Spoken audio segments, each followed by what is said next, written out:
Conversaciones sobre arte. Mujeres conversando con mujeres. Esto es Vestales.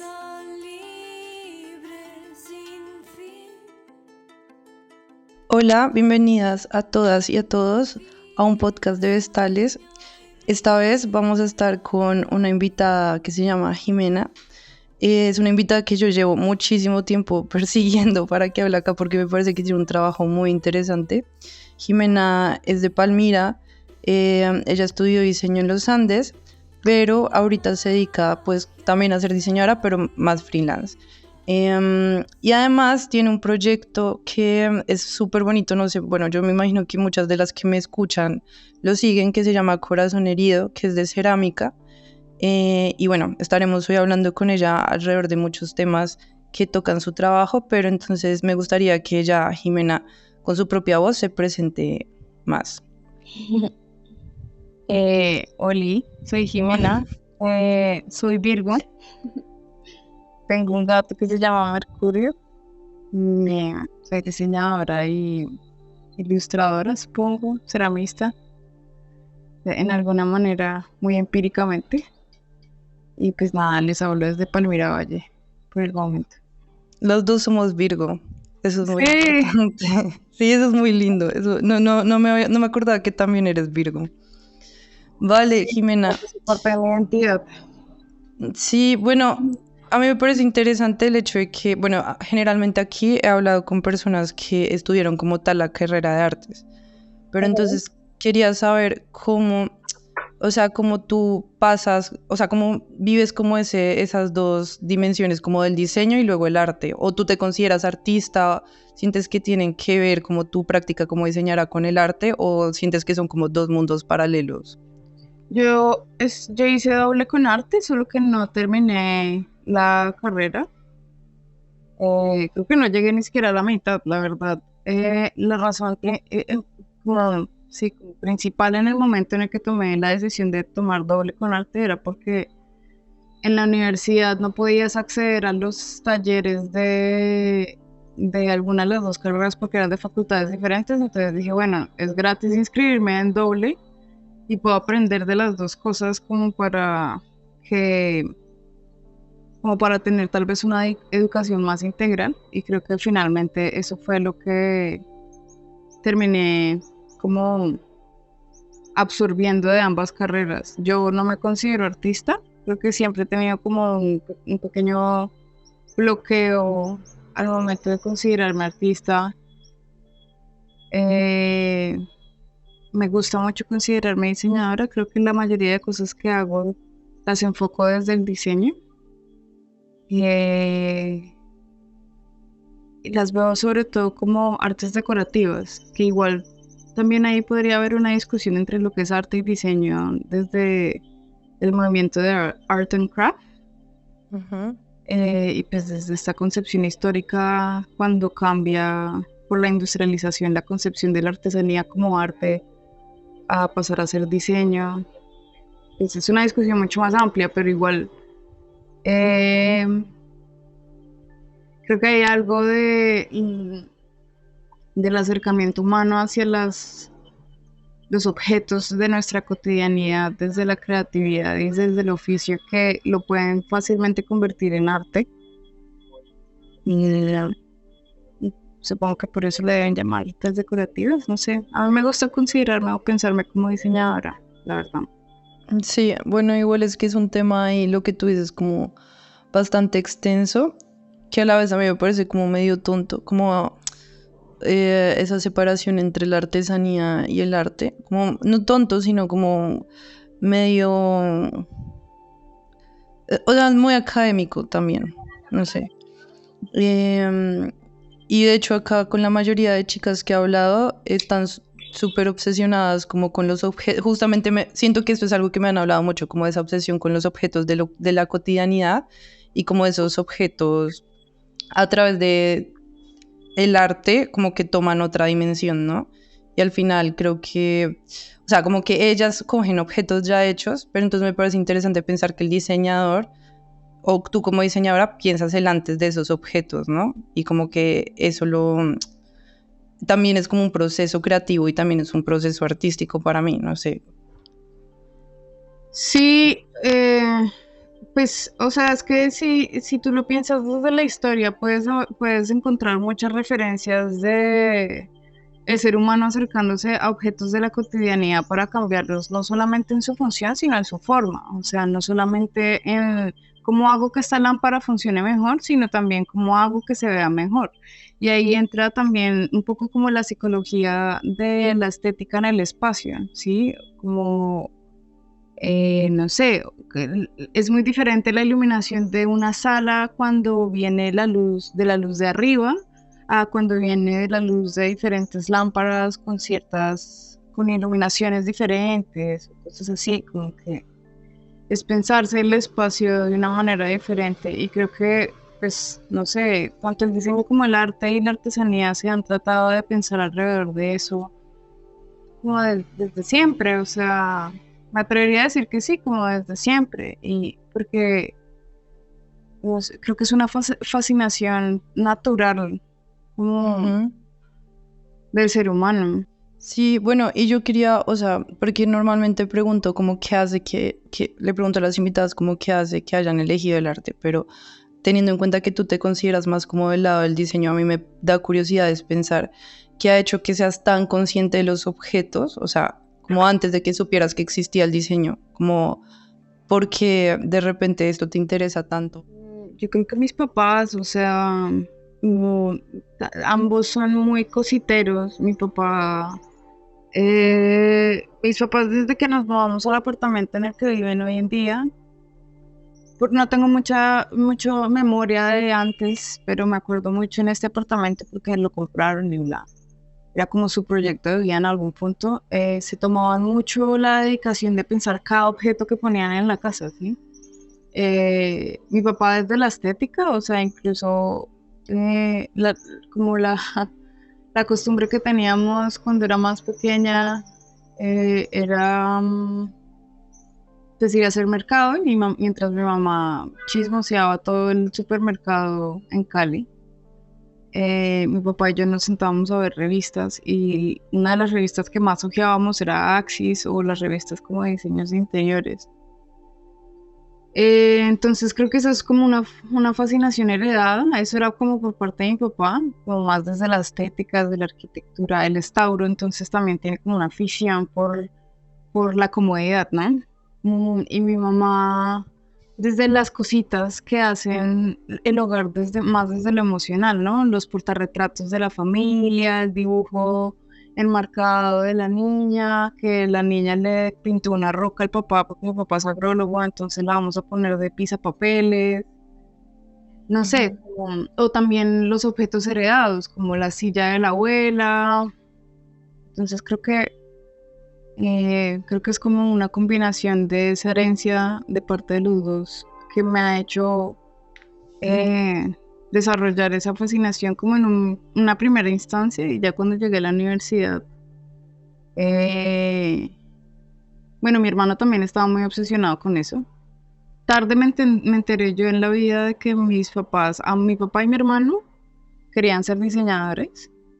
Y creo que por eso terminé estudiando diseño realmente. Yo quería estudiar fotografía y terminé estudiando diseño por influencia de mi papá y de mi hermano. Cuando llegué a la universidad encontré unos libros de Taschen, o Taschen, bueno, whatever, son como unos tomos de libros desde 1900 a los 2000 Ujú. y de ahí son diferentes tomos de la recopilación de una revista a través de todas esas décadas de diseño de interiores y artes decorativas. Y desde ahí, pues creo que como que mi cerebro hizo como, ¡buah! ¿Qué es esto? Me gustaría que hablaras de Corazón Herido, sobre todo porque el nombre me causa mucha curiosidad. Entonces me gustaría mucho saber cómo, o sea, me gustaría saber del nombre y que además le cuentes a las personas que nos escuchan de qué va este proyecto. Corazón Herido es un proyecto que enmarca muchas cosas. Realmente, primordialmente la comunicación del proyecto hasta ahora ha sido como de objetos de cerámica, pero en realidad quiero que enmarque artes decorativas en general.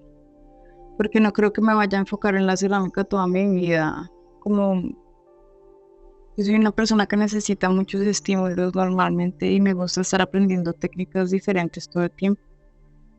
Hay tres razones que se fueron apilando o que fueron añadiéndole valor al nombre. Originalmente yo me puse corazón herido en mi perfil de Instagram, hace por ahí unos 9 años, 10 años. Porque con un exnovio estábamos en un vivero. Con esa pareja teníamos una relación bastante complicada y no tan sana, por no decir tóxica. Pero tenía momentos bonitos y una vez estábamos en un vivero por allá en La Calera y me encontré con la flor a quien le atribuyen ese nombre, corazón herido, que hace poco lo subí en historias. Es una flor blanca, es como una especie de enredadera. Los pétalos tienen forma de corazón, aunque creo que esa no es la flor, pero bueno, y luego es blanca y luego de la flor sale otra flor que es roja. Y me intrigaba mucho esa planta, le pregunté al dueño del vivero y me dijo que era un corazón herido porque tenía como forma de corazón y salía sangre de ella. Y quedé ahí fascinada y me puse corazón herido en la descripción de Instagram cuando comencé a publicar como mis cosas, como de dibujo o de cerámica, solo porque estaba viendo producción cerámica en la universidad. La gente me comenzó a reconocer así. Nada más la flor me parecía absolutamente bella, como también la capacidad del ser humano sí, de atribuirle nombres a las cosas por observación. Eso me parece fascinante. Esa observación de darse cuenta que es un corazón que sangra. Y pues bueno, yo ahí estaba también como sufriendo un duelo, un preduelo de que sabía que esa relación se iba a acabar y fue una relación muy significativa. Tal vez fue la primera en la que amé tan fuerte. Y a raíz de eso, siento que me disparó, me detonó, me tocó muchas heridas de mi infancia. Y ya cuando terminamos, bueno, tomé la decisión de entrar al psiquiatra y comencé a trabajar en esas heridas que estaban completamente abiertas y estaba completamente abrumada por las sensaciones que estaba recibiendo. Y ahí creo que comencé un periodo muy largo como de reconocerme desde el trauma, por así decirlo.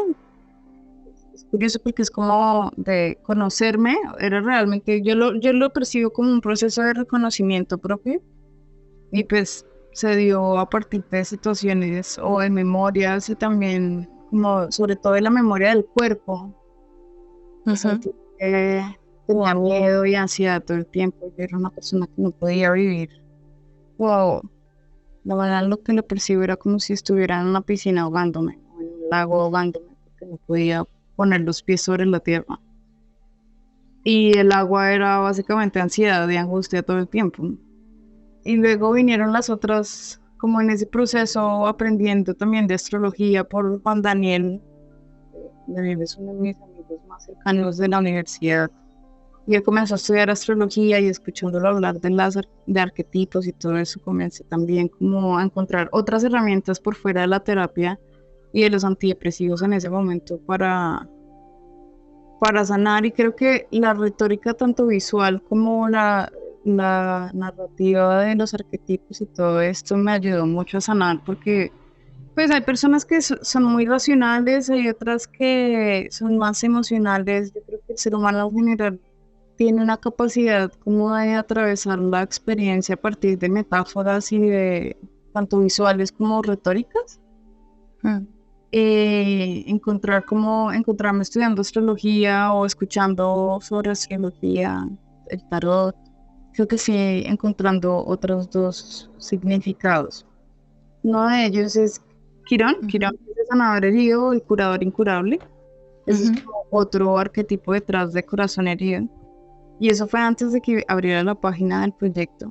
Como que leyendo sobre ese arquetipo, tuve un momento también medio como de catarsis porque me pareció un arquetipo muy bello, como este centauro que era un maestro que quedaría por una flecha de una de sus estudiantes envenenada y que aprendiendo a curar su propia herida es que se convierte en un sanador. Pues es como, wow. Ajá. Me sentí muy identificada también, como de pronto no de la parte de maestra, porque creo que me ha costado mucho tiempo llegar a considerarme una persona que tiene por ofrecer a los demás, que evidentemente hoy cada vez lo voy viendo un poquito más, pero sí como de esa experticia de, entre tanto, intentar apaciguar la ansiedad, pues uno va adquiriendo ciertas herramientas y habilidades para que puede compartir con los demás. Ya Ujú. depende de cada quien si lo recibe, ¿no? Creo que todos llevamos una herida en el corazón, ¿no? Y por eso creo que Ujú. también la gente se siente identificado tan fácil como con el proyecto a veces. Realmente, en algún momento también en esta búsqueda de imágenes, ¿no? Como para sanar de una forma inconsciente, encontré como una serie de imágenes de corazones atravesando situaciones muy locas, como se llaman las tribulaciones del corazón herido, si no estoy mal, y es Cristo representado con un corazón y son diferentes grabados en metal. Creería yo que Ujú. son grabados en metal, no estoy segura, pero tienen mucho ese acabado. En círculo y son puros corazones como siendo martillado, electrocutado, roto, no sé, con una serpiente, luego sí como, y son miles de formas del corazón herido y dije, ay, yo quiero hacer lo mismo, pero como, con las que se me ocurren a mí. Y me comencé a hacer una serie de ilustraciones de corazones como lastimadas, pensando en las múltiples heridas que uno puede tener en sí mismo, pero que al mismo tiempo todo el mundo también las tiene, porque a la larga es una imagen que se ha repetido tanto en nuestra cultura visual, así no seamos enteramente conscientes de ello, que termina siendo una imagen con la cual es muy fácil identificarse, ¿no? Eh, yo no me percaté sino hasta encontrar estas imágenes y comenzar a investigar un poco más de la imagen del corazón en la sociedad occidental, un poco que estaba tan presente. Ni siquiera me había percatado que la Virgen llevaba un corazón a veces, o... Ujú. Sí, o sea, está tan naturalizada en mi mente, porque igual yo estudié en colegio católico, Ujú. que uno no se da cuenta. Entonces también tiende a ser una sensibilidad muy propia de la humanidad, pero yo creería que un poco más de los países latinoamericanos, ¿no? No me atrevería a decir que es únicamente nuestro, pero nosotros sí tenemos como un afianzamiento a esas imágenes religiosas bien fuerte y potente. Sí, bueno, estaba pensando que nosotros igual somos como el país del Sagrado Corazón. O sea, como Ajá. que para mí está súper presente la imagen de un corazón en llamas todo el tiempo. Como es verdad que también yo lo asocio muchísimo al sufrimiento, que está muy presente en lo que tú dices, como en la iconografía cristiana, ¿no? Que uno siempre va a los museos y ve un montón de... Pero además que es un sufrimiento muy físico, o sea, muy del cuerpo. Como que entiendo que es algo que tiene que ver con el espíritu, pero se representa muy como en el sufrimiento de la carne. O sea, como siempre hay cuerpo, como esta cosa de los cuerpos lacerados, o lo que tú Mm. estás diciendo del corazón herido, que es muy interesante. De hecho, te iba a preguntar, porque yo conocí tu proyecto por las materas que haces en forma de corazón, Ujú, pero lo haces en forma de un corazón, pues como anatómicamente correcto, ¿no? O sea, como la idea del corazón, del órgano. ujú. Y ahorita estabas hablando pues de de como lo lindo que es como que alguien nombre a partir de una forma la flor, ¿no? Me imagino que la flor tiene forma de corazón, pero el corazón que nosotros Ujú. dibujamos, ¿no? ¿Cómo haces esa transición de no usar el corazón? Porque creo que en tus ilustraciones sí usas ese corazón, el del, como el icono del corazón que Ajá. nosotros reconocemos. Pero quisiera saber cómo, en qué momento o qué significado para ti tiene cada uno.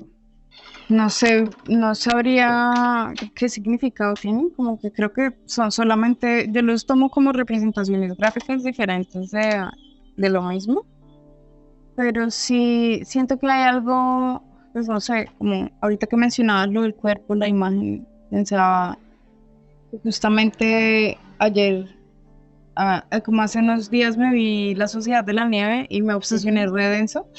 Ujú.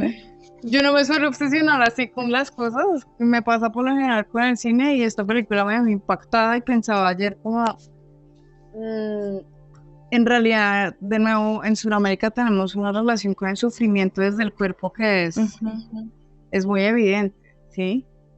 Y es muy evidente en la medida en la que esa relación, pues era una conclusión que yo llevaba en mi tesis, es una relación que viene de afrontar la muerte desde la violencia.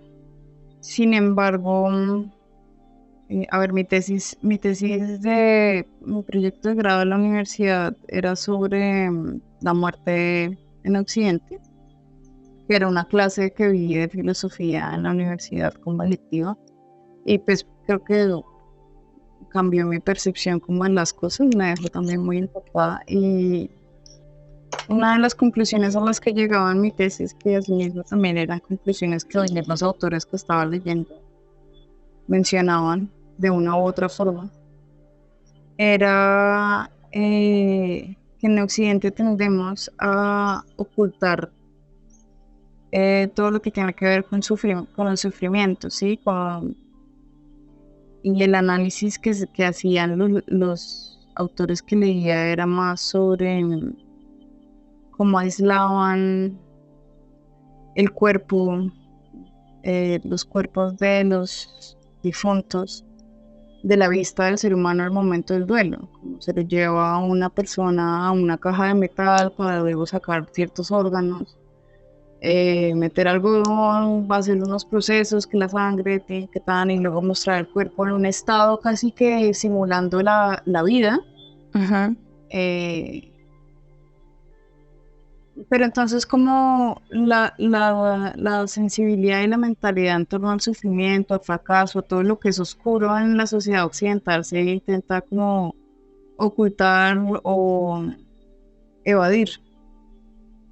Eh, y diferente a otras culturas que siento que en Sudamérica o en Latinoamérica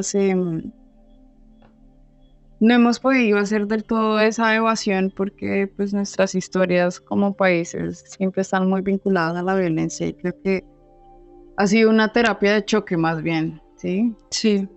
Como hemos visto demasiado el cuerpo y hasta que cierto punto el corazón se comienza a cristalizar después de ver tanto sufrimiento, como que casi que no guarda ese mismo sufrimiento en el corazón propio, ¿no? Entonces, originalmente los corazones vienen de una tarea de, pues sí, como de una entrega en la Universidad de Producción Cerámica.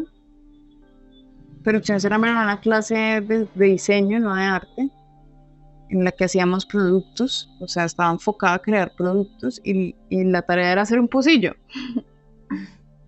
Sí, o sea, tan sencillo como hacer un pocillo, y la idea que yo tenía en mente era que quería poder tomar bebidas calientes desde un corazón, sí, como Ajá. poder tener el corazón en las manos. Un poco gore para el momento, porque siento que ahora como que desde el cine y desde diferentes ficciones se ha podido como el ser humano acercar más a lo primitivo y a lo corporal. Ayer justamente veía un TikTok de una chica que decía como que Saltburn, no sé si conoces la película, si la has visto, No, aún no la he visto. que tiene como ciertas escenas fuertes visualmente por eso primitivo del ser humano. En relación al placer, pero también al duelo y a la muerte. Como decía la chica, como en Latinoamérica no estamos como acostumbrados a ese tipo de cosas por las noticias que nos rodean, ¿no? Sí. Y le lleva mucho sentido, o sea, eso que llamamos gore también puede ser poético y también puede ser como, es humano, así como el sufrimiento también es humano, vivir el duelo desde el cuerpo, además, Creo que esa evasión o ese ocultamiento del sufrimiento o de la oscuridad en el ser humano lleva al punto en el que la gente solo atraviesa los sentimientos desde la mente y deja el cuerpo desconectado. Y creo yo, lo que he experimentado yo de esta experiencia es que si uno se intenta como solamente atravesar los sentimientos o los vuelos desde la mente, te desconectas del cuerpo. Y ahí es donde más se sufre de ansiedad, de pánico. El cuerpo le habla a uno tiene miedo porque cree que uno no sabe defenderse, pero el cuerpo sabe defenderse, ¿sí? El cuerpo sabe sobrevivir, el cuerpo sabe amar, el cuerpo sabe odiar, sabe hacer las cosas, ¿sí? Entonces como que es muy bonita la ilustración del corazón, como lo conocemos, como una mitad de una forma que se refleja. Pero está bonito también reconocer que esas emociones supuestamente vienen desde ahí, ¿no? Y que desde ahí también sobre todo pueden nacer cosas vivas. Entonces por eso decidí convertirlo en materia. Originalmente era algo más como de función, pero creo que sí me interesa mucho sacar o como involucrar el cuerpo dentro de las cosas que hago. También un poquito de terapia de choque, pero desde un lugar más romántico. Estás diciendo cosas muy interesantes, o sea, estoy pensando como mil cosas de todo lo que has dicho. Como en principio también pensaba que te lo iba a decir justamente cuando uno ve como las imágenes de mártires, ¿sabes? Como de que ves como justamente este sufrimiento en la carne y como esa relación de las imágenes del sufrimiento en Latinoamérica. Siento que también hay algo como, y sobre el gore, como lo que decías, como siento que hay algo muy erótico también, ¿no? Como, de acuerdo. y sobre todo como en la religión, o sea, como que al final hay como un punto en que no sé hasta qué punto se mezcla ahí como el sufrimiento y el placer, ¿no? Y el erotismo ahí, pero pues también como porque se hace muy presente el cuerpo, que es lo que tú dices. Y eso a mí me parece súper interesante. De hecho, no sé si esto tiene que ver, pero estaba pensando también en lo que decía sobre la Sociedad de la Nieve, porque yo me la vi hace muy poco y también me obsesioné mucho. O sea, como me gustó mucho porque me movió emocionalmente de una forma que hace mucho no me movía una película. Y me pareció súper interesante que cuando yo escuché, o sea, yo esa historia la había escuchado hace mucho, pero como que la gente siempre la contaba como saltando de uno al morbo, como el canibalismo, pero entonces lo decían como, y se comió a sus amigos, o sea, como una cosa súper morbosa, y ya, como que ahí se quedaba la historia. Y en cambio en la película, como que cuando se habla como el comer la carne y esto, es como que o sea, es viendo a una persona comer carne humana, es como que entiendo el principio de la alimentación, que es el mantenerte vivo, ¿no? Es algo como tan básico que a uno se le olvida por esa misma como desconexión del cuerpo, que es como en esa insistencia en la película de decirle a los compañeros, come, come, come porque te vas a morir y tenemos que seguir vivos. Y a uno se le olvida como, o sea, como, quiero decir, a qué límite llega un humano y a qué punto llega para poder mantenerse a sí mismo con vida y que al final esa carne sirve para mantener vivo ese otro cuerpo, ¿no? Y es como otra dimensión súper básica de la alimentación, lo que tú dices, como primitiva, pero que se nos olvida un montón, como con esa desconexión que tenemos ahora. Entonces estaba pensando como en esas dos cosas, como en esa dimensión como erótica del sufrimiento, que para mí es como mucho como esa conciencia del cuerpo, que también tiene que ver con lo que te decía sobre cómo, pero que además trasciende a lo espiritual, que lo veo un poco como en las imágenes que tú haces, no solo lo espiritual, sino como que hace como una especie de sublimación de ciertos traumas y ciertas cosas, ¿no? Como que trasciende, o sea, vuelve a la carne, pero trasciende la carne a otra cosa, pero como que se alimenta todo el tiempo lo uno a lo otro. Pues a mí una de las cosas que me ayudaron como a lograr esas ideas, en mi tesis yo hice como una pequeña investigación de lo que podía encontrar de rituales de la muerte fuera de Colombia. Y en Colombia, que, o sea, hoy en día yo he podido ver mucha más información al respecto porque la sociedad intuitivamente por alguna razón, intuitiva e instintivamente está virando su atención hacia esas prácticas. Pero en ese momento, que eso habrá sido 2017, 2016, me costaba mucho encontrar rituales en Colombia como de la muerte que no fueran el típico funeral. Pero investigando sobre eso encontré como muchos rituales en otras partes, en Indonesia, los holocaustos, Japón, México, ¿dónde más? África, no me acuerdo más en este momento, bueno, en la India también. Rituales muchísimo, entre comillas, más primitivos, que eso también es una conceptualización de lo primitivo desde la civilización blanca. Ujú. Sí, como del colono que dice eso es primitivo.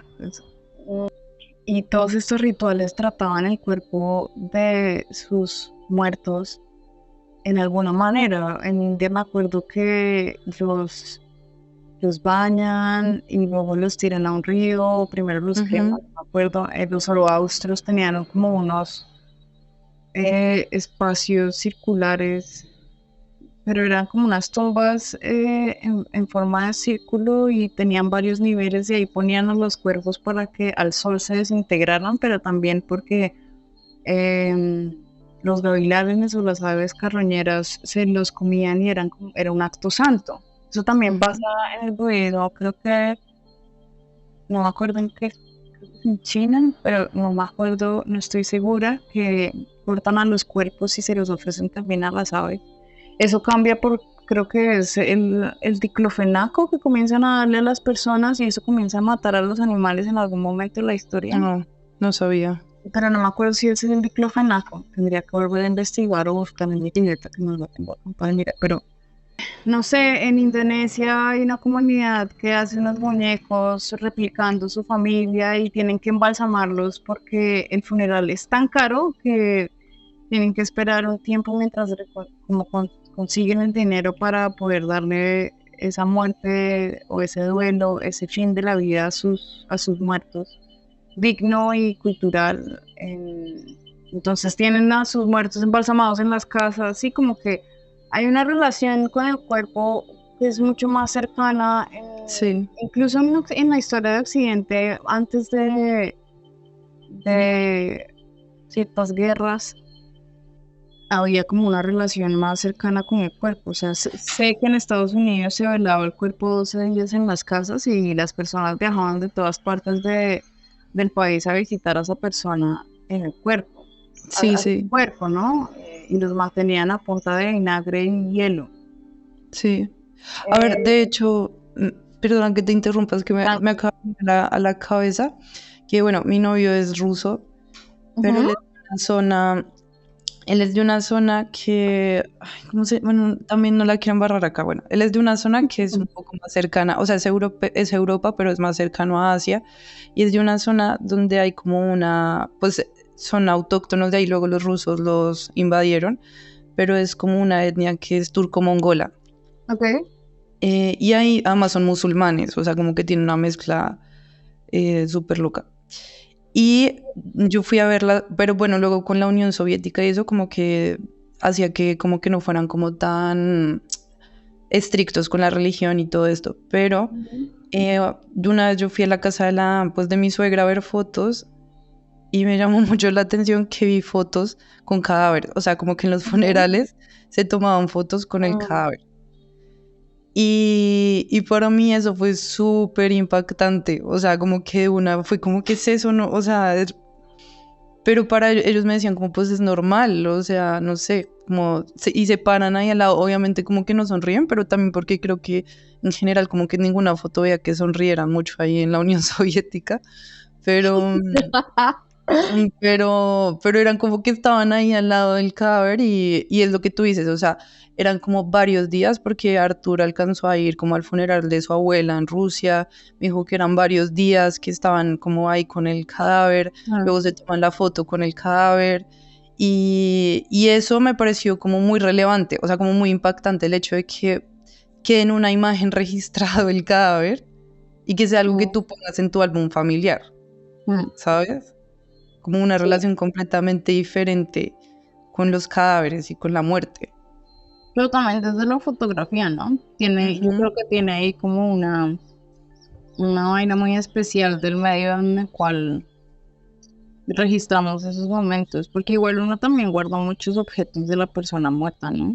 Y eso de cierta forma es transmutar el cuerpo del muerto a otro estado, ¿no? Ya no es de él, es mío, o lo guardan en un altar, o lo llevo puesto, pero la fotografía es como capturar ese momento para siempre. No, y que después de que a mí me pasó como el primer como impacto, que obviamente es porque yo hago parte de como de una estructura cultural donde lo que tú decías, como que constantemente se oculta el cuerpo, como el muerto, que de hecho yo me acuerdo perfecto que cuando iba a funerales, como que mis papás me decían, bueno, no mires el cadáver o recuerda a la persona cuando estaba bien, como no te hagas la imagen de la persona muerta, sino cuando estaba bien. Y como ese contraste de que aquí ellos guardaran como el recuerdo del cadáver. O sea, que evidentemente el cadáver estaba arreglado, pero era como, también hace parte como de la vida y de la historia, como el momento de la muerte y como esa celebración de alguna manera de la muerte, ¿sabes? Como esa ceremonia de la muerte, alrededor de la muerte. Yo creo que yo no tuve, digamos, mi mamá siempre fue, yo me acuerdo mucho la primera vez que vi un muerto, weón, o sea, y mi mamá me dijo, vaya a verlo. Y yo, bueno, creo que lo tengo guardado en la retina, desde ahí yo nunca he tenido como esa, no sé, yo no sé si fue porque nací así o porque me educaron de alguna forma así, pero yo siento que soy, como que esas cosas me llaman mucho la atención. ¿Pero dónde lo viste? O sea, en un El funeral. ataúd, en un funeral. Ok. No sé, eso se le dice como mórbido, pero en realidad esa palabra no significa eso, pero bueno.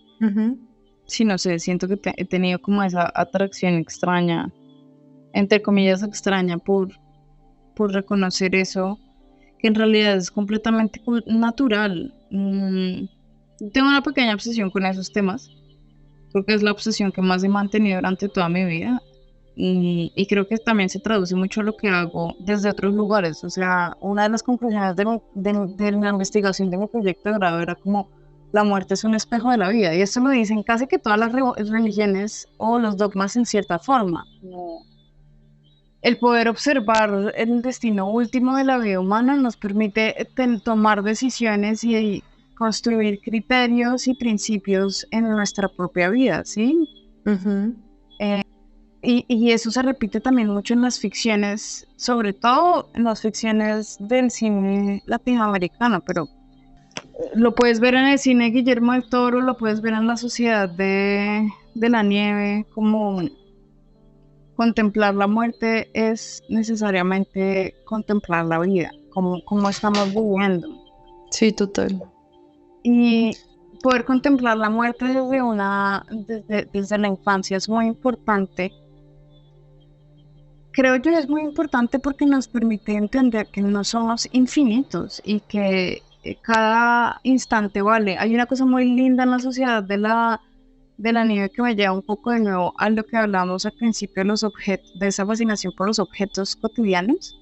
Y en las entrevistas que he visto de ellos, y creo que en la película también lo mencionan, no recuerdo, que ellos hablan como de que son esos momentos de la cotidianidad, esos pequeños momentos que a veces damos por sentado que están ahí o que suceden, lo que hacen la vida misma, ¿sí?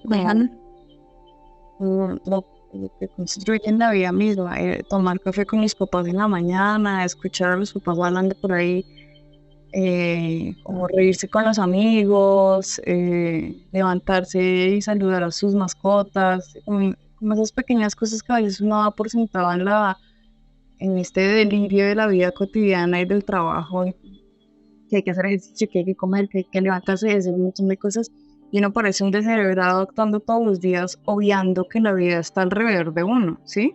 Sí, total. Y es a partir de observar de frente a la muerte, de pronto no de frente, tal vez es un poco arrogante, pero como de observarla y de entenderla como parte de la vida que hace que uno pueda hallar como ese espacio en uno de decir, bueno, la muerte no necesariamente me tiene que generar angustia, puede generarme también una fascinación por la vida misma y por la existencia. Y ahí es donde muchas personas a veces escuchan o hallan a Dios, ¿no? Ah, Como en esa grandeza de existir, en esa grandeza de estar vivos y de, no sé, poder ver pájaros volando, escucharlos, ver la naturaleza. eh, Porque eso también lo dicen en unas entrevistas. O sea, en serio, llevo como 3 días viendo entrevistas de supervivientes de los Andes. O sea, creo que no puedo dormir. Pero le dicen, o sea, como poder ver esos paisajes en un momento como tan crítico de la vida te hace sentir a Dios muy cerca. total. Pero sí, como que siento que reconocer el cuerpo como parte intrínseca y fundamental de nuestra existencia es muy importante. Muy importante. Yo siento que en la medida en la que he podido atravesar los sentimientos desde el cuerpo, como reconociendo, no sé, la tristeza en el estómago, la ansiedad en el pecho, la angustia en los brazos, el miedo en los pies, poder reconocer dónde están esas sensaciones que estoy sintiendo me ha permitido hallar mucha más tranquilidad frente a la ansiedad o a la paranoia, a la psicosis, a la neurosis. Y es la conciencia del cuerpo. Y un poco la conciencia del cuerpo está necesariamente conectada a la muerte. Totalmente. Yo no sé, no quiero sonar maquiavélica en el sentido de como la sociedad separa al cuerpo para que la gente no recuerde que está muerta. No lo sé, pero hay algo ahí, como algo de olvidar que en nuestra existencia desde el cuerpo también nos permite olvidar que somos finitos y que somos frágiles. O sea, en realidad podemos morir en cualquier momento, ¿sí? A ver, pero no es conspiración. O sea, yo, digamos que últimamente he pensado mucho en eso. O sea, porque bueno, yo hice un máster ahí, aquí en Barcelona sobre arte digital. Ujú, Y a mí me perturbaba un montón porque como que veía mucho como una obsesión por olvidar que teníamos un cuerpo, que somos un cuerpo finito, ¿no? Entonces ujú, era como esta obsesión por volverse una máquina o como ser un híbrido con una máquina. Y yo ujú, detrás de eso veía muchísimo el miedo a la muerte.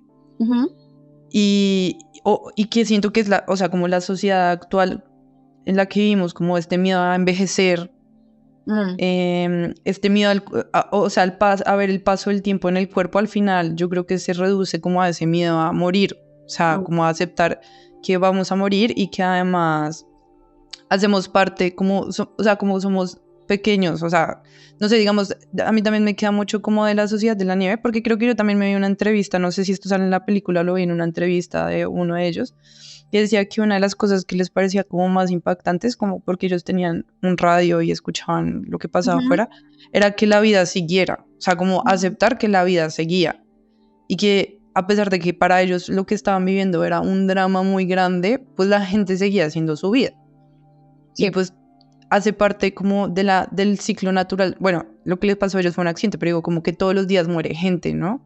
Mm, Entonces también es como un poco un golpe al ego, como decir, pues es que te vas a mm. morir porque no eres especial, o sea, eres Exacto. un cuerpo como todos los demás. Mm, Entonces yo sí siento que sí, o sea, que sí es verdad que vivimos como en, en un mundo que constantemente te está como alejando y haciéndote temer a tu propio cuerpo y prometiéndote como la eternidad, ¿no? Como que todo el tiempo están, y la ciencia, la medicina, o sea, como que siempre están buscando como prolongar la vida. Y bueno, no sé, eso sí pienso que tienes razón ahí. No me parece conspiración, eso era lo que quería decir. sí, pues, o sea, pienso de lo que dices como que hay algo muy importante de afianzar como la vida del cuerpo y es reconocer también a partir del tacto que no estamos solos, ¿no? Hace poquito comencé, bueno, no hace ya unos años, una amiga hizo una maestría y ella estaba en Suiza. eh, y finalmente toda su maestría giró en torno como como a la presencialidad desde lo virtual, pero no sé, indagamos tantas cosas, ella indagó tantas cosas y me compartió tantas vainas como que me pueden entender que el cuerpo a uno le habla de su otra edad, ¿sí? Como Ajá, es, uno se reconoce a sí mismo corporal y espiritual y mental y emocionalmente porque tiene al otro, ¿sí? ajá, Y no sé cómo vaya a virar mi trabajo, creo que eso cada vez se ha afianzado más en mi forma de pensar las cosas. También me lo decía mi terapeuta. Espera, tengo un punto, solo no lo he elaborado antes, entonces allá voy. Eh, Todo esto que hablamos de convertir el cuerpo en una máquina de producción, de la desconexión entre la mente y el cuerpo, por ende el espíritu, eh, mm, es como un proceso de individualización, ¿no? Como cada total. uno está en su propia mente y la posmodernidad llega y dice, ah, sí, es que todos son un mundo por separado y es como pana, ¿no? O sea, yo puedo reconocer mi mundo personal propio porque tengo al otro, ¿sí? Y todos en general creo que todos en comunidad creamos nuestra propia realidad. O sea, Evangelion lo dice, ¿sí? El anime ahí también es re importante. Como, Sí, mm, por lo menos de mi formación, el anime es re importante. sí, no, de hecho te iba a decir, como ahorita que hablabas sobre la cotidianidad de eso, te iba a decir como que, bueno, no sé si tú te viste Attack on Titan, Sí. y no sé si ya viste el final, porque no quiero hacer como spoilers. No, me lo leí hace No, como 2 años. O sea. vale, porque es que justamente como en el final, Ajá. como que le dan sentido a la vida, o sea, porque, vale, para la gente que escuche esto y no sepa como a muy grandes rasgos, pues Attack on Titan es un anime que trata mucho como los discursos como bélicos, ¿no? De la humanidad, como estas narrativas, pues para mí, porque eso tiene el anime, como que tiene demasiadas capas, pero para mí sobre todo, como que cuestiona un montón la narrativa de la guerra y como el Sí, sentido de la guerra. sí. Y sobre todo como la obsesión del humano por ofrecerse como a causas como nobles de la guerra, ¿no? Como darle significado a la vida por medio de la guerra y de estas narrativas. Y al final, como que a la conclusión que llegan más o menos es que nada tiene sentido, sino las cosas como cotidianas, o sea, como los amigos, Ajá. básicamente, como las conexiones pequeñas o que a uno le gustaba jugar béisbol, una cosa así, ¿sabes? Como Sí. entonces, como que a mí eso también me gusta muchísimo del anime porque también pienso, o sea, esto yo no lo he estudiado mucho, pero no sé si tú sí, que los japoneses, o sea, como mi idea sobre el anime, es que claro, no sé si sabías como que el anime empezó a coger un montón de fuerza como después de la bomba nuclear que lanzaron ahí en Japón. Y los japoneses se deprimieron muchísimo, o sea, como que entraron en una depresión colectiva muy fuerte después de eso. Y de alguna manera como que el anime o incentivar la animación japonesa fue como su salida como de ese hueco en el que estaban. Marica, Eh, no sabía eso. Voy a llegar. sí, es súper interesante porque de hecho ellos sacan como un poco la idea como de, bueno, el primer anime que no me acuerdo, es un muñequito que tú lo ves y es como muy similar, como una copia de Mickey más o menos, y lo sacan como de Estados Unidos, como hacer como una industria de la animación. Ujú. Pues fue su salida del hueco, ¿no? Como de esa salida. Y entonces a mí me parece súper interesante de los japoneses en el anime que constantemente se están cuestionando la narrativa de la guerra, o sea, como que son muy conscientes de eso. Y yo creo que viene justamente todo lo que estamos hablando sobre las heridas, de una herida colectiva de la Segunda Guerra Mundial, ¿no?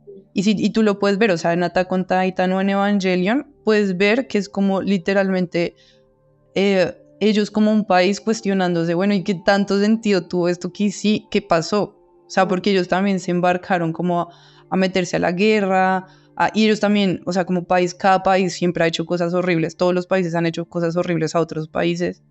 Entonces, en el anime también como que se cuestionan como estas ideas de quién es bueno y quién es malo, Y al final en Attack on Titan me parece increíble que la conclusión es como que el sentido de la vida no está en nada de eso, porque eso simplemente te hace sentir más vacío, porque es deshumanizante, ¿no? Como la guerra, pues su estrategia es deshumanizar y hacerlo, ver los cuerpos como números.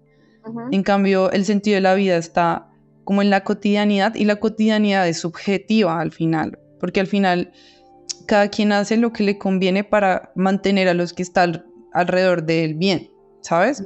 Y por eso actuamos bajo nuestros propios intereses. Entonces, eso del anime es súper interesante, o sea, como que siento que el anime es como una forma de catarsis de los japoneses. Muy bonita. Sí, total. O sea, y se nota un montón.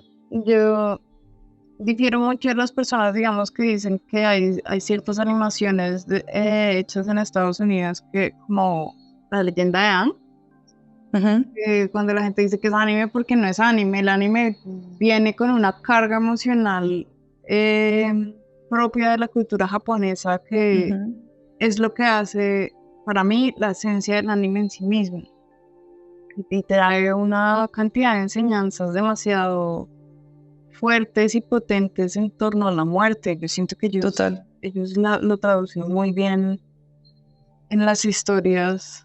Y supongo que ya como tú lo explicas, ya lo tienen demasiado arraigado en su cultura, pero nosotros también, por ejemplo. Yo siento que tal vez nosotros no hemos encontrado como esa herramienta en la que podemos todos como llevar el duelo colectivo de la violencia a la que hemos estado como enfrentados toda la vida, ¿no? Te das cuenta también esa deshumanización que hablabas de la guerra, es justamente esa separación entre mente y cuerpo. O sea, alejan la muerte del cuerpo y la convierten en una cifra legible por la mente, pero no llega al corazón. Y la verdad es que cuando llega al corazón duele tanto que trastorna un poco la vida, y es esa transformación a la que la sociedad occidental creo que le teme y le huye paranoicamente hasta cierto punto. Una paranoia colectiva de cuando siente la muerte muy cerca, la gente quiere mirar hacia otro lado. Sí, es doloroso. Creo que ese dolor también está ahí, esa comprensión de dolor, justamente porque vivimos en una sociedad tan violenta que la muerte la concebimos como pérdida, pero no como transformación. Yo creo que México, de hecho, México y Japón tienen rituales de la muerte muy cercanos.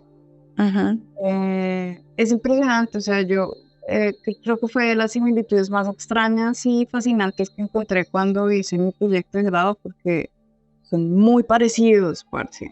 O sea, en muchas cosas en México, digamos, ponen... eso varía por colonia. ¿Colonia es que se dice? Bueno, varía por departamento, por así decirlo. Incluso por pueblos. Pero hay una fecha en la que prenden fuego afuera de sus casas para llamar a los muertos y hacen caminitos con los pétalos de los cempasúchiles para como indicarle el camino a las almas a su hogar y al altar en el hogar.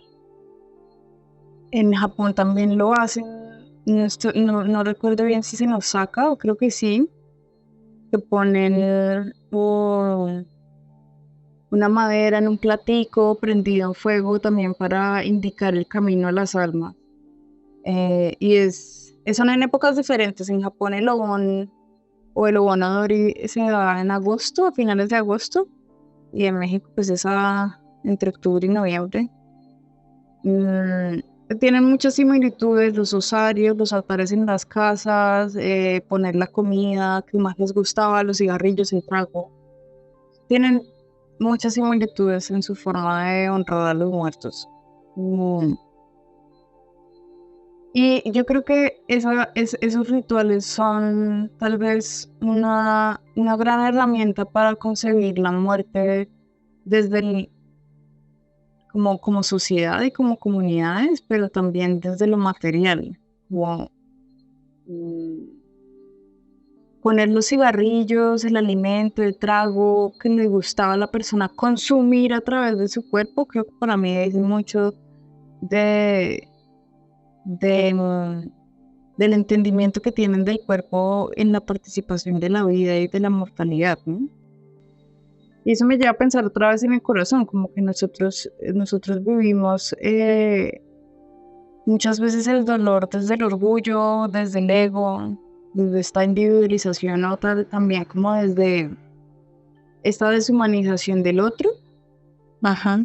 Lo digo porque muchas veces uno escucha que la otra persona ante un duelo de pareja, por ejemplo, dice es que el otro hijo puta hizo esto, hizo lo otro. A veces uno también se queda atrapado en esas narrativas, como el otro hizo esto. Sí, total. Es más fácil poner el dolor virtualmente afuera, ¿no? Porque es virtualmente afuera, el dolor está adentro.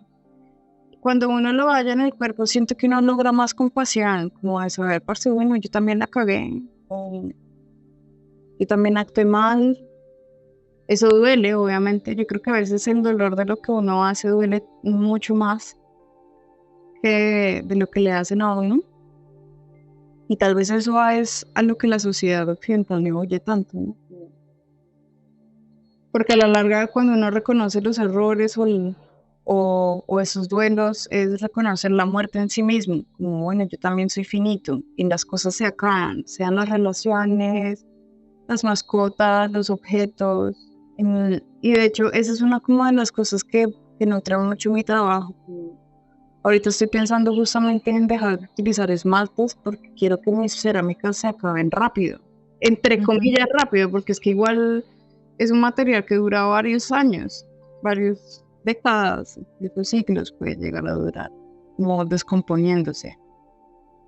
Pero es importante también traducir eso en los objetos que hacemos y en los objetos con los que convivimos, reconocerlo también. O sea, porque la gente quiere que las cosas duren para siempre, es como ni siquiera tú duras para siempre. Ni siquiera la etapa de la vida en la que estás atravesando dura para siempre, todo se acaba. Hace poquito también una chica, o un chiqui, realmente no sé, en un perfil de Instagram me escribió que se le había roto el corazón. Me ha pasado varias veces realmente. Que me escriben que cómo se puede arreglar. Ajá. Y lo que yo siempre he pensado es como, es una pieza en principio difícil de arreglar, solamente una vez he logrado por las circunferencias lograr pegarla con exactitud y así, aún así quedó mal puesto. Si se rompe el corazón es mejor dejarlo roto, ¿sí? Ajá. Como dejarlo roto y aceptar que se rompió, eso es súper importante en la vida misma. Yo creo que también eso es de las cosas que más me gustan de que sean corazones y de que sea un corazón con forma anatómica o Ajá. una representación de corazón anatómico. Al decirlo en las palabras, obliga un poco a la gente a decirlo en las palabras, se rompió mi corazón. Y no hay forma de arreglarlo sin que quede mal puesto. Pues toca seguir, Juan. ¿Sí? Recoger las piezas, darle duelo como se puede.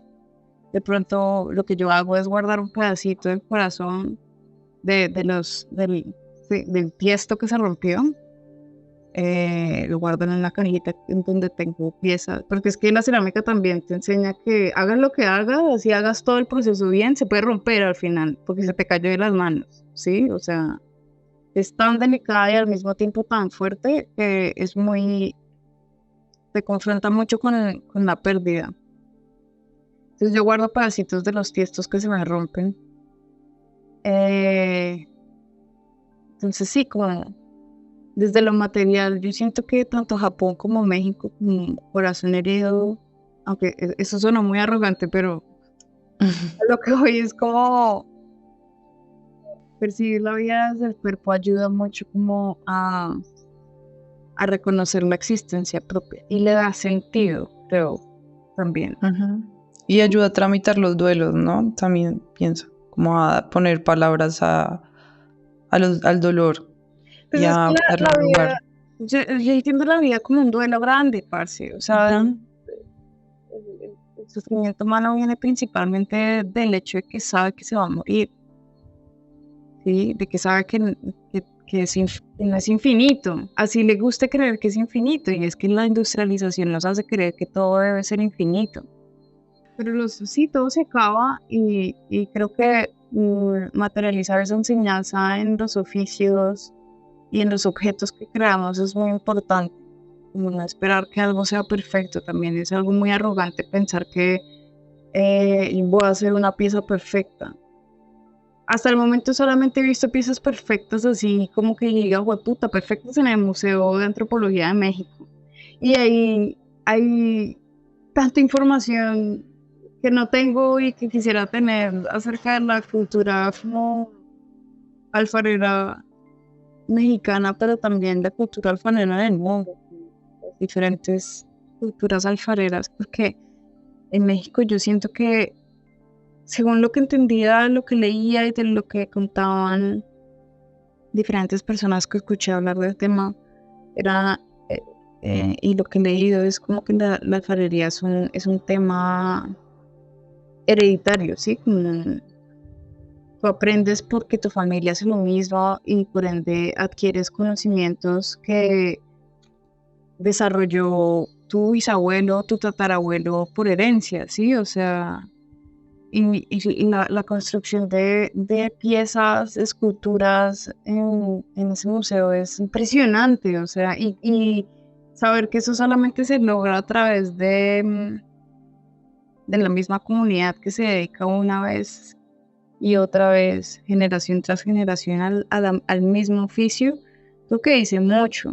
Sobre todo que además muchas de las piezas son piezas que se construyen sin esmates, sino con prácticas del cuerpo. O sea, bruñir es una vaina que solo una persona que ha bruñido más de 7 veces una pieza para que quede perfecta sabe la manera en la que uno tiene que acostumbrar el cuerpo al dolor en las manos o en el cuerpo mismo para que la pieza no se rompa mientras uno bruñe con una piedra, ¿sí?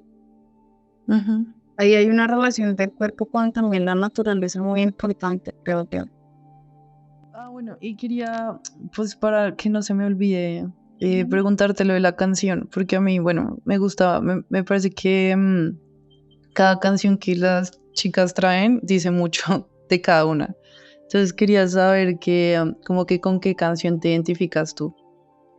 Siento que también limitarme a una sola canción me cuesta mucho trabajo. Como desde muy chiquita yo escuchaba la X acá en el Valle y era una emisora en la que pasaban sobre todo electrónica. Ujú. Entonces, esa es como la música que más me gusta realmente. Por eso también se vuelve, la música electrónica es como tan abstracta que es muy difícil identificarse con una sola. Ujú. De pronto hay un álbum que se llama, pero es que también, me cuesta. Se llama A Rape Love Letter, creo que se Ujú. llama así, de una persona o persona, no creo que es una persona, creo que es un man, no estoy segura que se llama, tiene varios nombres, pero creo que ese está hecho en el seudónimo de Trump Prince. Ese álbum lo guardo en mi corazón. Ok. Pero yo creo que en los últimos años lo que más me ha tocado es de un man, es británico, creo que se llama DJ Room, o sea, escribe DJ Room, eh, que se llama A Portrait of a Firewood, si no estoy mal. Ese álbum Ok. es tal vez como algo con el que siempre pongo cuando quiero tranquilizarme. Creo que la música tiene como ese efecto en mí, como pongo música para acompañar mi mood. Y la verdad es que he dejado de escuchar música paulatinamente en los últimos años también porque siento que me distrae. Y quería como pasar como a la última pregunta, como saber qué referente, no sé si este si te lo, si lo pudiste como identificar o no, como tu No, referente, o tienes también muchos que no. no, al contrario, yo siento que no. A mí me pasa algo que afortunadamente he escuchado que a otra gente le pasa. Pues cuando siento que es una pregunta como cuando en el colegio le preguntaban a la gente, ¿cuál es tu modelo a seguir en la vida? Ujú. La gente era como, no sé, Elon Musk. Obviamente no, pero como que nunca he tenido algo así, como que he visto muchas referencias, pero no es como que te diga, tal persona es mi referencia número uno. Siento que cojo pedacitos de cada cosa que veo.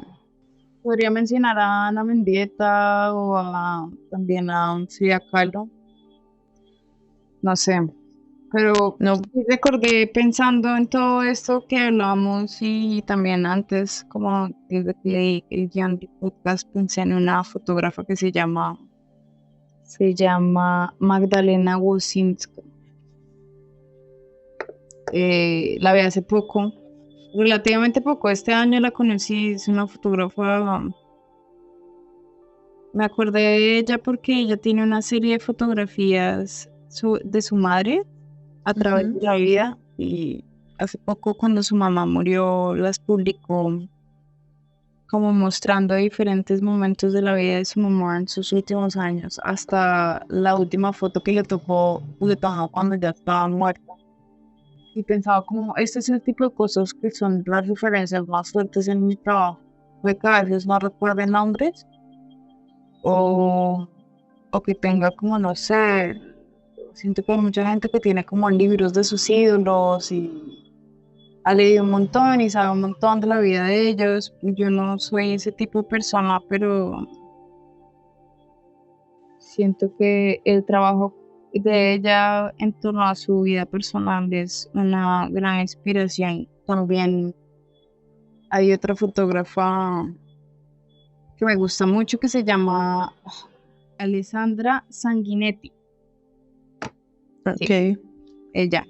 Su trabajo también me parece, desde muy pequeña me resonó. Me acuerdo haberlo visto hace mucho tiempo, sus fotografías, como cuando tenía que 10, 15 años, porque mi hermano era muy aficionado a la fotografía, siempre lo ha sido, como desde esa época de su vida, y me hablaba mucho de Magnum, y yo me puse a investigar y encontré esta persona que tenía una serie de fotografías de medio formato de unas niñas en Buenos Aires, como un par de hermanas, creo, o son primas, no estoy segura, no tengo tanta información al respecto, en diferentes momentos de su vida cotidiana en el campo.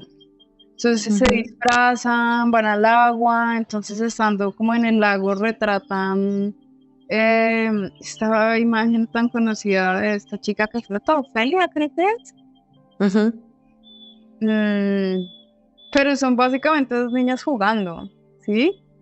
Como un Sí. poco ese tipo de cosas, de referencias o de mujeres. Siento que intento desde hace un tiempo como referenciarme mayoritariamente a mujeres.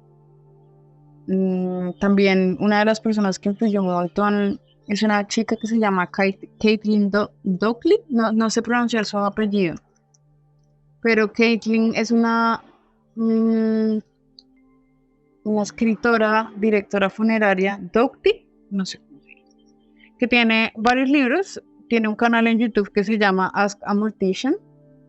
Ujú. Mortician son los directores de funerarias en Estados Unidos, si no estoy mal. Y para el momento en el que la encontré, estaba haciendo mi tesis y ella tiene un libro que se llama El humo en tus ojos, algo así, el humo que entra al ojo, que son como anécdotas de ella aprendiendo a ser como embalsamadora, no sé cómo se dice eso, marica. Y el libro de ella que se llama Smoke Gets in Your Eyes, marica, es buenísima. Son diferentes anécdotas de ya como cosas re oscuras, marica, como de, no sé, como balsamar niños, o de cómo funcionan las casas funerarias, de lo que es ir a recoger cuerpos. Y el lenguaje que ella utiliza es tan cómico, Ok. como tan relajada, como contándolo también a la par, como con su vida personal, lo que estaba pasando en su vida, y ella se ríe, como haciendo la asociación entre su vida personal y lo que estaba aprendiendo, que es bien oscuro, entre comillas oscuro, porque nosotros tendemos a evadir esa parte de la vida, pero Ujú. es muy humano y muy natural.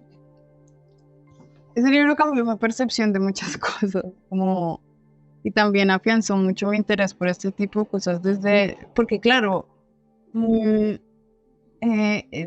hay tanto tabú alrededor de todos estos temas, así como hay temas como la sangre, la menstruación y el vello púbico, la sexualidad, que son cosas enteramente humanas, que a veces, o que yo he sentido en ciertos momentos de mi vida que es mejor no compartir esta visión con los demás, ¿sí?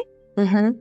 Eh, pero leerla a ella con ese lenguaje como tan solemne, pero al mismo tiempo entretenido, es cómico en cierto punto. Fue como, parce, y ella lo dice en su libro. Ella, de hecho, sale en Midnight Gospel. Sí, sí, me sonaba que de pronto era ella. El capítulo de la muerte es ella Sí. hablando. Marica, esa vieja es muy áspera. Y ella un poco como que lo que propone es como, parce, hay que mirar más hacia este lado. El ser muy conscientes de esto ayuda como a vivir una vida tal vez más fulfilling. Y no sé, creo que eso también me animó un poco como a compartir lo que estaba pensando también, no desde un lado oscuro, sino como, parce, esto también puede ser bello y puede haber luz, ¿sí? Como no todo tiene que ser oscuro, a la larga esa oscuridad que le atribuimos a estos temas tiene que ver también con una construcción social que le hemos dado, ¿sí? Pero sacarlos un Sí. poco de ahí, un poco lo que yo intento con las imágenes que estoy comenzando a hacer, es comenzar a generar imágenes en torno a esas mismas ideas que consideramos oscuro, pero que sean imágenes que irradien otra energía, ¿sí? Ujú. Y tal vez eso, yo creo que socialmente nos vamos a mover hacia ahí o nos estamos moviendo instintivamente hacia generar imaginarios visuales que nos acerquen a la muerte y a ciertas situaciones complicadas, oscuras, entre comillas, en la vida desde otra mirada como diferente, como más humana, más bella, más... Porque no quiero decir luz, porque entonces no se trata de llevar la oscuridad toda la luz, porque hay que reconocer que es oscuridad, ¿sí? Sí.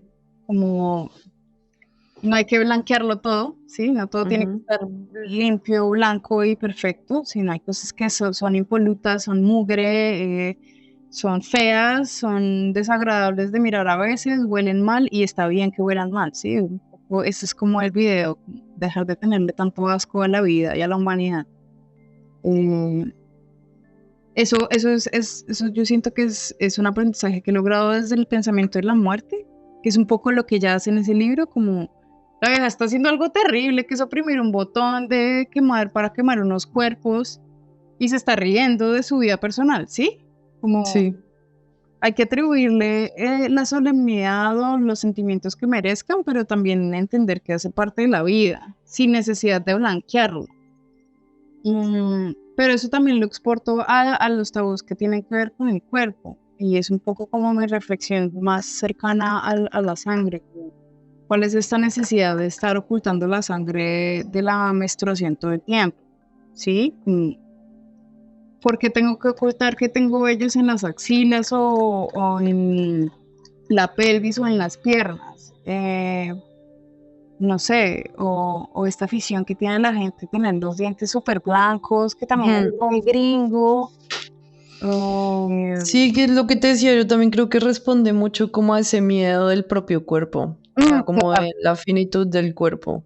Y en el tema de las mujeres también siento que responde mucho a como a que así se deshumanizan, ¿no? O sea, como que es mucho más fácil pensar en las mujeres como objetos, ¿sabes? De consumo, si se les borra como lo propio del cuerpo, como se Mm, borra que tienen vellos, que sangramos, que olemos de cierta forma, como también esa obsesión de que no tengamos olores propios de nuestros órganos sexuales, ¿sabes? ah, Entonces, creo que también responde como a una, por decirlo así, que también va a sonar como conspiranoica, como a una estrategia de deshumanización, como de hace mucho tiempo, ¿no? Pero ahora es sí, más salvaje. yo no sé, sí, creo que todo se ha vuelto un poco más salvaje, pero también es una lectura muy personal. Mm, Mm. pero sí, yo creo que esas referencias me gustan mucho. Eh, hay una vieja que Esto va a sonar chistoso porque obviamente a través de los años han habido escritoras que se han cagado un poco en este monstruo, pero desde muy chiquita tuve como una afición por el vampiro. Eh, yo creo que eso tuvo que haber modificado mi forma de ver muchas cosas, pero cuando era más chiquita en el colegio, tenía 14, 15 años, me puse a leer, me vi Entrevista con el vampiro. Es una película en la que actúa Brad Pitt, y Tom Cruise y Kristen Dunst. Y luego descubrí que tenía un libro. Me obsesioné tanto con esa película porque es tan bonita visualmente. Sí. Pero me leí los libros que son una escritora francesa que se llama Anne Rice. Y la verdad, explora como lo que es el vampiro, el monstruo conceptualmente de una forma muy chévere. Mi primer libro es uno de los personajes, el que hace Brad Pitt, que se llama Louis, que un poco como que se vuelve ese monstruo en contra de su voluntad, y es él reflexionando todo el hijo de puta libro sobre la inmortalidad. Es muy interesante, como que yo creo que eso modificó mucho mi forma de verlo, así que sí, también podría llegar a ser una referencia chévere para quien le guste leer ese tipo de novelas. Ese primer libro, yo creo que de pronto hasta el tercero, porque son como 8 libros, weón. No es tipo Harry Potter o Crepúsculo, que la vieja no los pensó de esa forma como la serie de 8 libros, sino que fue escribiendo sobre los mismos personajes durante un resto de tiempo y sobre el mismo universo.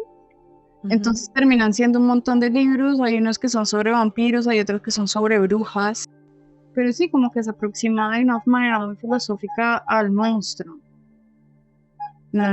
a ese tipo de monstruo. Y pues es un tipo de monstruo que tiene mucho que ver con el cuerpo y con la mortalidad, ¿no?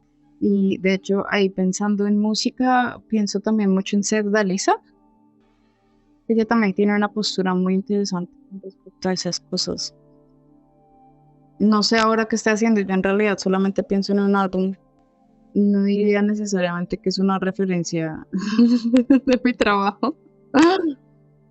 Pero pues sí, pensando un poco en lo que me hablabas de la música, creo que puede haber influenciado en alguna manera.